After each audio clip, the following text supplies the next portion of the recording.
I guarantee you that you have not seen a laptop like this. This is the Lenovo Thinkbook Plus, which will be coming out in March for $1,100. You might be wondering, why does this thing cost so much? And it's largely because of what's on the outside. So up front, it looks like a regular ultra-portable 13-inch display, 10th generation processor, but the fun starts when you close the lid. So what you can see here is that you have a 10.8-inch e-ink display, which you can use for a bunch of different functions, and we're going to walk you through them right now. So what you can see is that as I lay this thing down, you can see your calendar at a glance, which is really nice. Like when you're running from meeting to meeting, you don't want to necessarily have to look at your phone, so your agenda will always be right there, right on the outside of the lid. You can also look at your unread emails right there, so that pulls up right there. And along the bottom, you have a couple of different options. One is Alexa, so you can just use Amazon's Assistant anytime you want using your voice, and this does have far-field microphones. You can also use Kindle for reading books.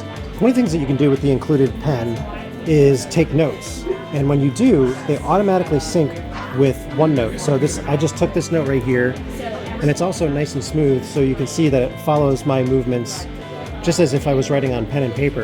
And when you're done, you just open the lid and everything automatically syncs. So if I go to the bottom right here, you'll see that the note that I just took shows up on the display right there. In terms of specs, you're going to get a Core i7 processor. This is a 10th gen CPU, 8 gigs of RAM, 256 gigs of storage. The battery life isn't spectacular. They're rated at 10 hours, but that's with Mobile Mark. So we're going to have to see how it performs in our test. It's a 45 watt-hour battery, so it's not the biggest that you're going to see in an ultra portable. And in terms of ports, you have a HDMI port, USB-C, which is not Thunderbolt 3, so that's one of the trade-offs, a headphone jack, and on the right-hand side, you have 2 more USB as well as your power button right here.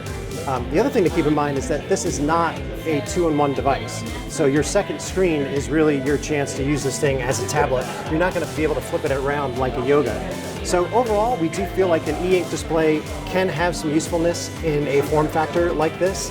Stay tuned for more hands-on impressions from CES 2020. This is Mark Spoonhour for Laptop Mag.